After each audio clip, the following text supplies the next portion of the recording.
Hi, I'm Rick Dior, and this is the Quiet Tone drum mute. These pads have a long, interesting history, and I featured them before on some videos that I have done on this channel about practice pads. But it's a pad I use every day for hours and hours to teach, to practice. Really, it's the most used item in my whole percussion arsenal, I would say. And I have many of these, and I have to say they're all different. They come from all different eras and times. The original was invented by Henry Adler in the 1960s, and I'll show you one of those. I have an actual original one, a couple really. And I recently found one that was eluding me forever, and I'd only seen it once before. This is a 16-inch Quiet Tone, an original, probably from the 1960s, I would say, maybe the 70s.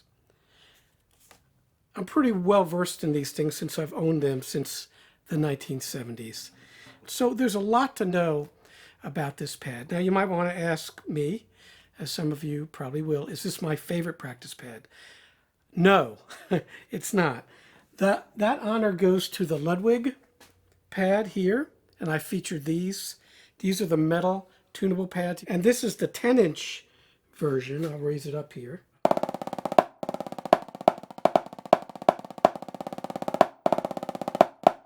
Sometimes I put a piece of like a towel over it or something to preserve the head, because you'll never find a head like this. These are the original Ludwig heads, so.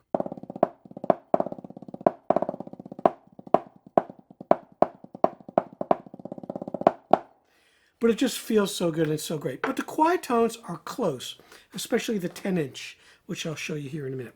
But that is my favorite pad, so I wanted to get that out of the way. Now the quiet tones are really heavy duty. A lot of these, including this one, I've had since the 1980s.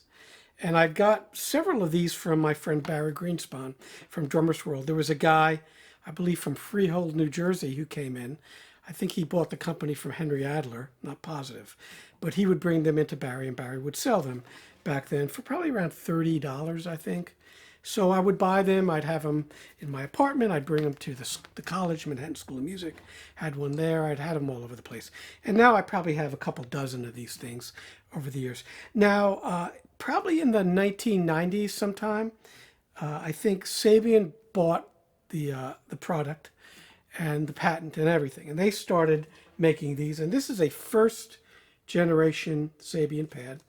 And for a while, they kept the back there. That was the same as the old ones. You'll see a towel here. I'll explain that in a minute. But you see the similarity. So they kept it somewhat the same. And then I think they ran out of parts and they resourced the parts.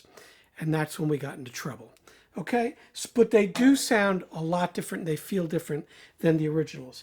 Now, the whole idea of the quiet tone was that you could put these pads on a drum set and all of a sudden it would be quiet. Of course, this is before electronic kits, before soft cymbals, all that stuff.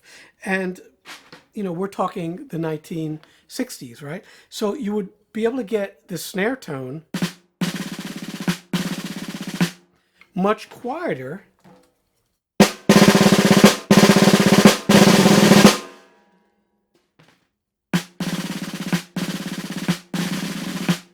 So you could practice in your apartment, you wouldn't bother the neighbors, you wouldn't bother your parents, all that stuff, okay?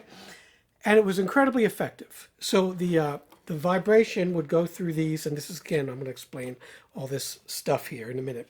And that would transmit to the snare drum, the idea, and that would create the snare sound, okay? So that still holds pretty much true with the newer ones. Let's find a newer one. I think I have one here. Oh, yeah. This is a older, newer one. Here's a Sabian.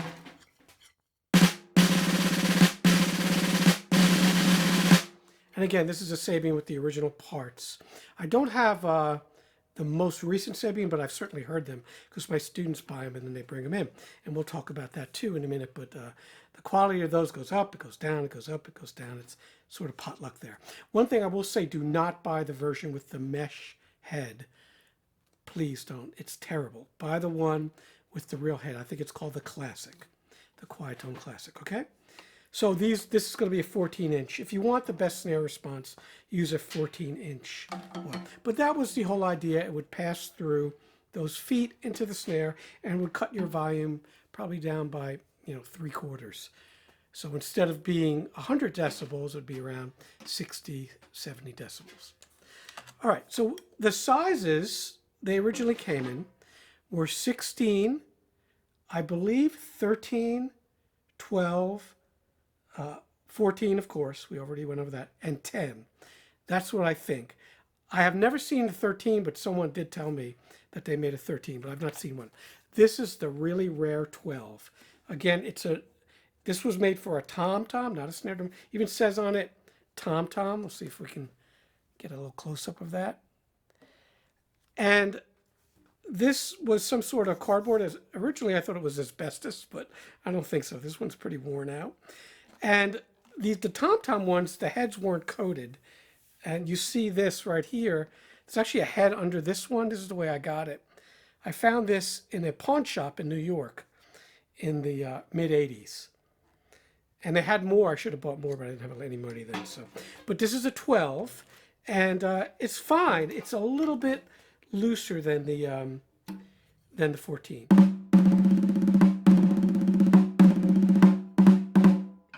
Turn that snare off, and you'll hear it without it being on a drum.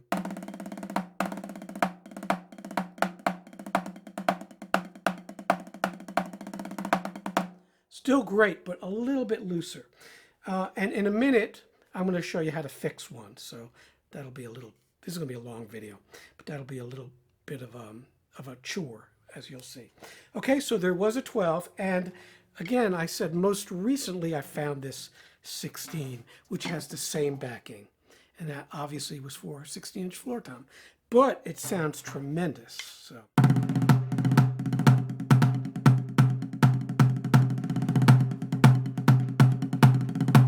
And it's on this giant 16-inch pearl field drum. If we turn on the snares,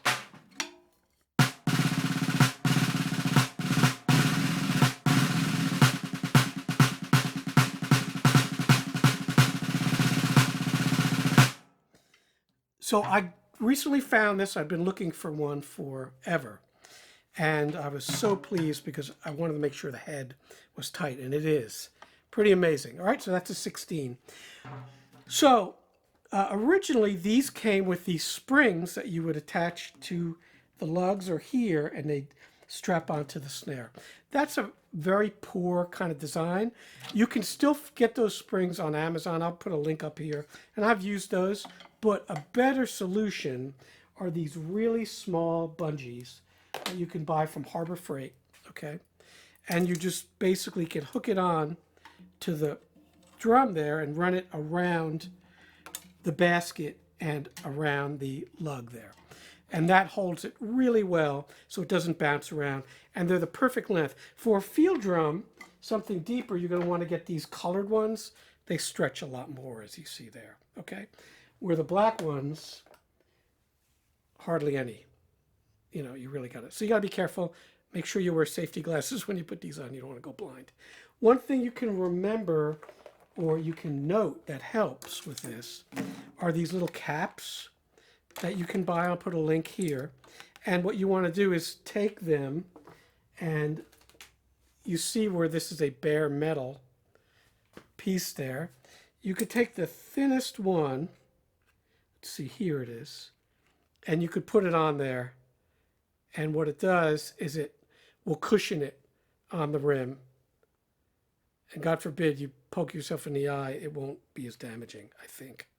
All right, so that's an easy fix for these. These things are really handy, these little rubber pieces, and they're really cheap. Again, I'll put the link up here if you're interested. I have no endorsements with rubber plastic pieces. Okay, so that's one fix besides the springs, which were never effective. They break, and I stopped even. All mine are pretty much broken by this time, but they will hold the pad on there so it won't jump up and down on you. And you can get that tight by just, like I said, wrapping it around the basket, or you'll figure it out. It's pretty obvious when you do. But again, wear some sort of glasses so it doesn't pop up and hurt you. All right. And by the way, the sticks I'm using today, because I know you're going to ask, are these Black Wenge small tip concert sticks. I use them all the time. If you're interested in some, you can just email me. So let's talk about the different ones, and I'll play each one for you. And first we'll do the 10s. Now, one thing that's important to note is that all of these pads sound a little different. So from one pad to the other, it's a strange thing, but they're going to have a little different personality. This is a brand new Sabian 10-inch.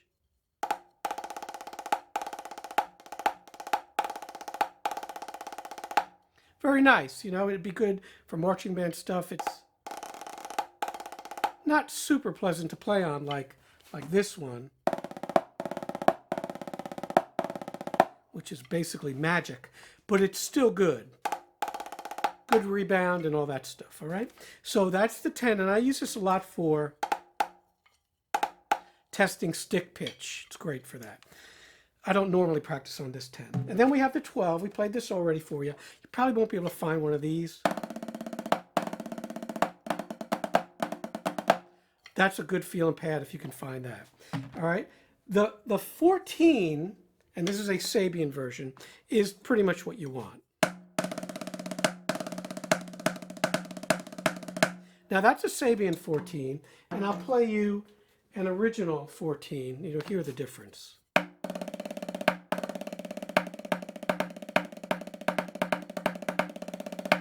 And then I'll play you another original 14. Let's see here. Yeah, this one's got a rattle, so I took this out on purpose so I could show you. I'll show you how to fix that, okay, in a minute. Now you notice these are well worn out. See that center? They will wear out. Never change the heads on these in all these years, okay? Good. So those are the ones that are available to you, the 14s and the 10s, pretty much, as far as I know. So what happens over time is these little feet will get loose and they'll start to rattle. All right, that's very, very common. The other thing that rattles is this metal piece here. So first we'll look at that. The way to fix it is to get some of these cheap microfiber cloths. I buy them by the roll. And you'll just put that under here. And I'll show you a pad that has that, which is this, okay? So the old ones will all develop a rattle. It comes from this metal piece. They should have put some cushioning there. But this serves two purposes, because when you use this with the towel on a drum, it actually muffles the drum as well. So all you get is pad. When you use one without it,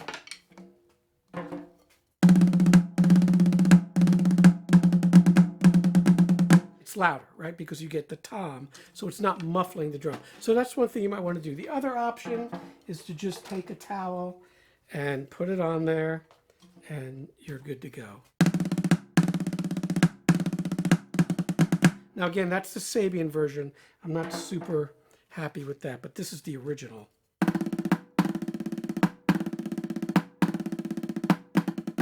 A little bit drier, a little bit higher, okay? So that's one way you can deal with the rattles. The other way is basically just take some tape, and we'll show you that. You know, duct tape, lots of uses for that. And where'd it go? Yeah, and you just wrap it around the feet. That's all. Super easy, okay? Not real elegant looking, but it works. And you're basically padding this down so you don't get that rattle. It's very clean. Now, if you're using it on snare, you'll never hear it.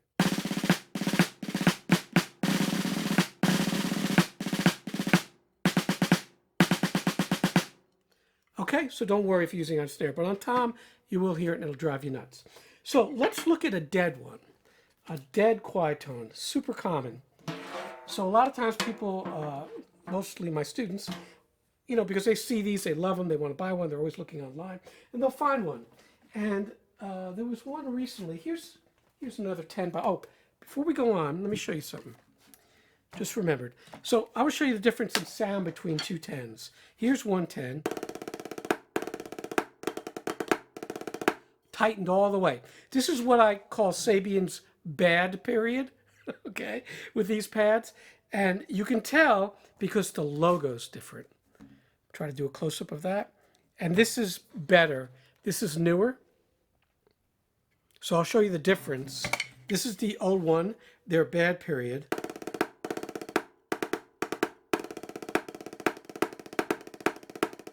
And this is the newer one.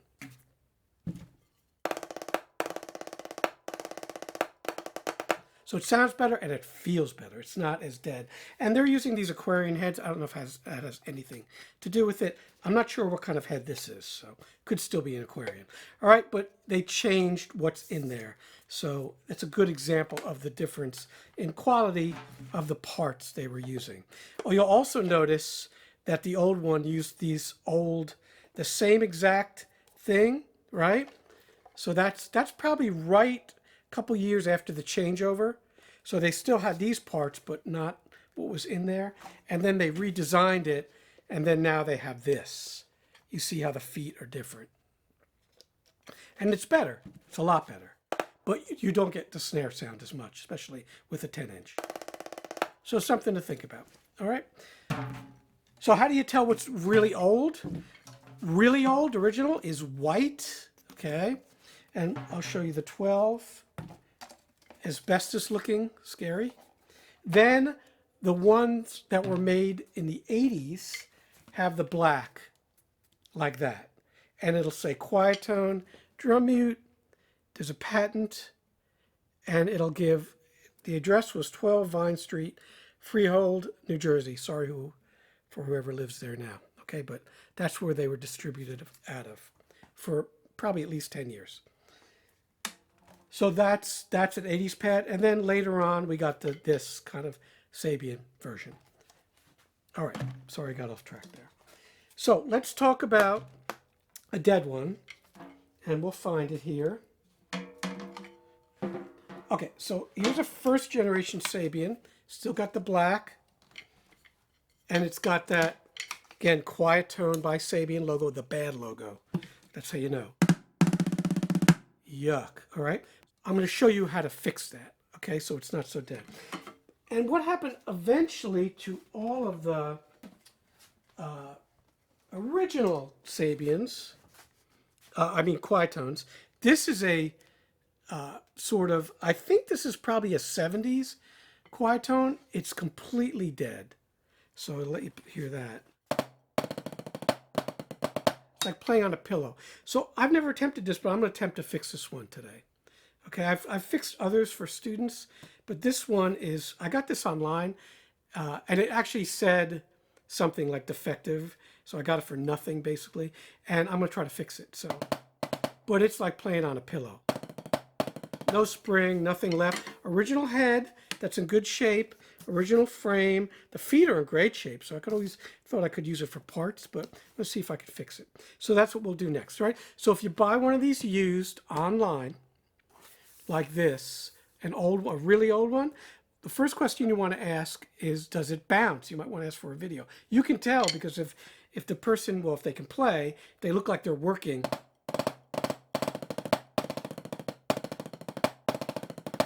So you want to ask if it bounces and if it's tight. And if it's not, then you can either fix it or skip it. Okay, so we'll cut the video here, and I want to take the head off, take it apart, show you what's inside. Again, this is an original. And we're going to use this stuff that's made by Cobalt. I don't know if they actually make it. They're a tool manufacturer. They make cordless tools and all kinds of stuff. And it's draw liner for a tool cabinet. All right, stuff is great. Get it by the roll. It's about $20 for a huge roll of it. It's gripping, so it's good. And this is a kind of almost hard, tacky foam rubber. We're going to try to cut a circle, put it in there, and see if it gets any better. And then I'll also show you some tricks for tightening it up a little tighter than what's possible with what they give you. So we'll be back in a minute. Okay, so I've taken the kind of crummy one apart, and look what we have. Ta-da!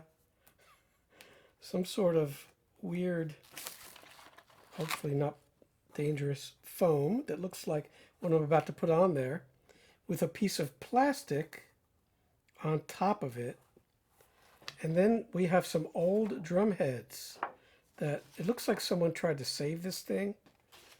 So this is not original, obviously. So we'll get rid of these. And then we have our kind of cardboardy, hopefully not asbestos core, which is very warped. So maybe this got wet at some point. It's not pretty, but we'll try to save it. So what you want to do, and that's not what's in the originals that I have. It's much cleaner. So this is definitely someone's project that we're going to fix. Try to, at least. So roll out a piece of this. Oh, by the way, I'm jumping back again. These are what the legs look like. So that's the crossbar, and then the legs look like this. They're riveted in. The old ones were much better, super tight. So I could always use this one for parts. All right, so that's very cheap stuff. Parts are super cheap to this thing. All right, so you roll out a piece of this, and you want to make it a little bit less than what's on here. So you could take a 13-inch head.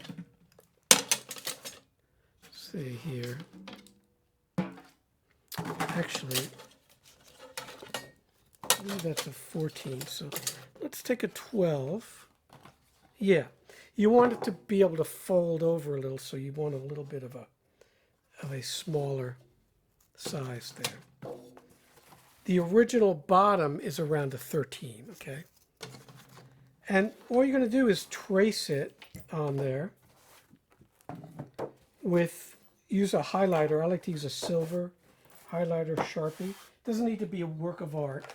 And I've shown you this with a Tama pad I did this with. So you're just going to trace it.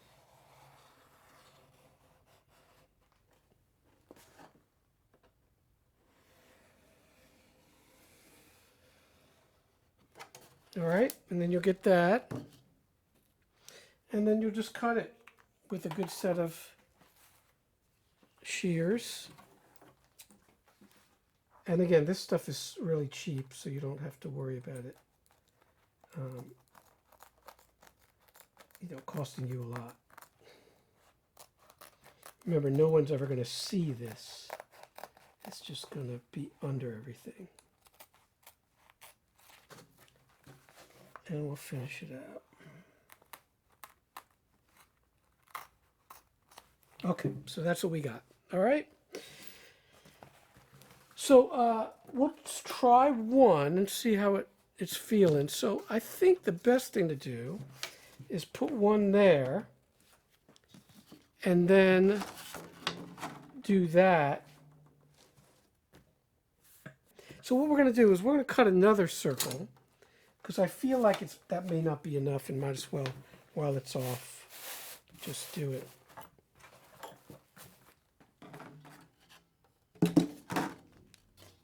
And yeah. And you're going to just use part of the other so you don't waste too much of this stuff. All right, so now we have two of these, and what we're going to do is we're going to put this one on the top. All right. Now, if that's not snappy enough, then we'll double this. So it's going to take some experimentation to get this right. All right, and then we're going to discard this. Actually, you know what we'll do? Let's put that there.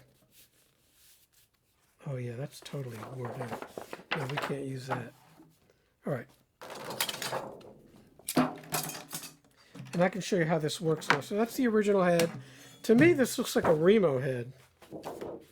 Yes. Pretty sure.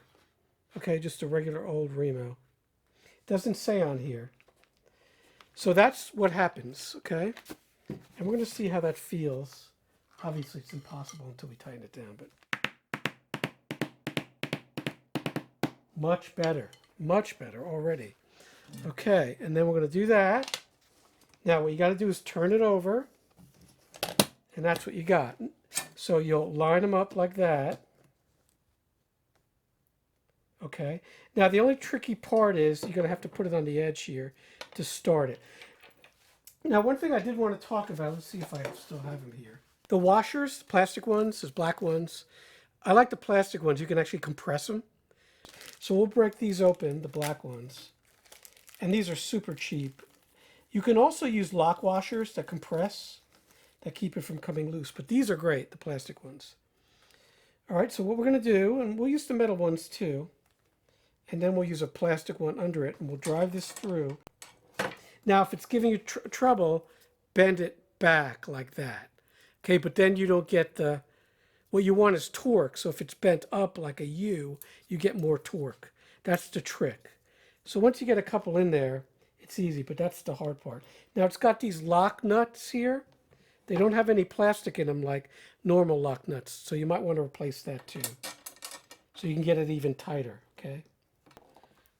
So if you're struggling with it for a minute, because it's torqued a lot now, I'm going to just use this Irwin clamp to clamp it down and make my life easier. So I suggest you do the same. And we can just get it really tight here. Yep. It's your other hand there. It's the clamp. All right, and then what you're going to do, the last one's the hardest because there's so much torque on it now with those rubber pieces, but I think this is going to work. You want as much torque as you can get. All right, so that's all four. And then what you're going to do is you're going to get a driver, socket, and then a drum key. And you're going to put your socket, or you can even use a pair of pliers or a wrench, and you're going to put that there. And we'll lock this the other way. And you're just going to go around. Don't tighten one all the way. Tighten each one just a little so you don't warp the thing out of shape. This is going to work. It's very tight now. So you'll do these, and then you'll put the crossbar on.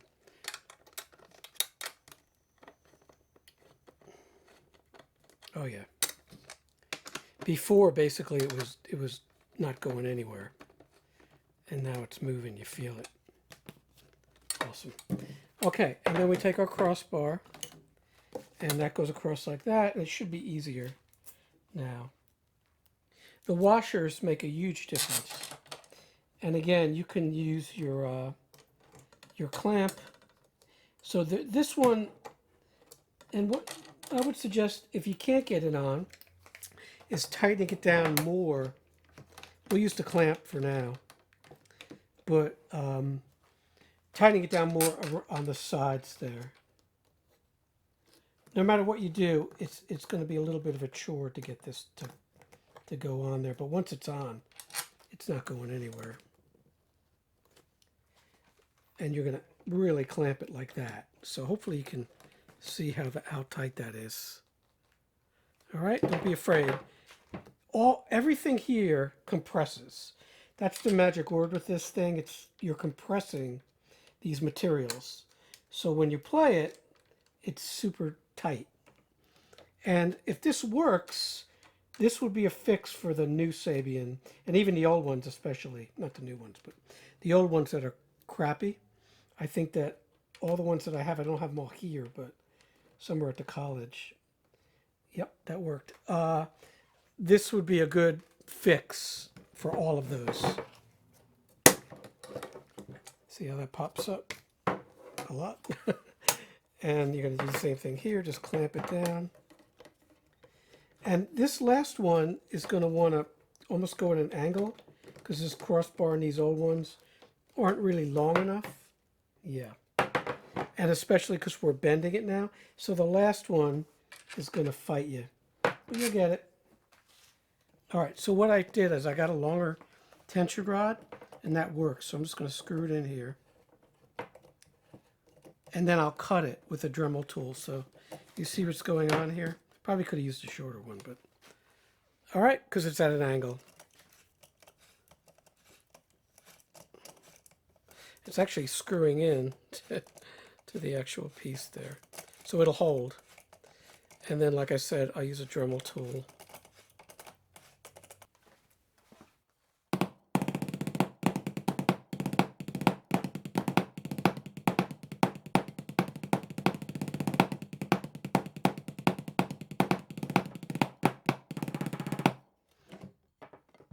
Yeah, much, much better.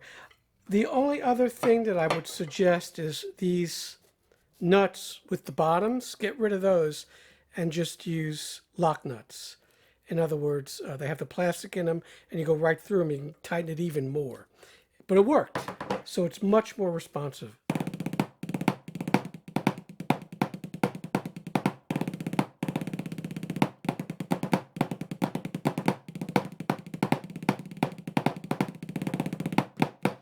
So I hope that helps for those of you who have these pads and they're not doing well. For now, the Sabian pads are back to being okay because I had a couple students buy them recently. But who knows, right? It's been up and down for the last 20 years with these things. If you can find an original, if it's a good one, I will guarantee you they last forever. Not sure what happened with this one. My guess is someone took it apart and they lost some of the parts because, as we saw, there were old heads and stuff in there and the parts were different. But an original that looks like this from the 80s, that's your best bet. If you can find one from the 70s that's got the white cardboard, hopefully not asbestos, that's a great deal too because that sounds fantastic, especially with the snares on.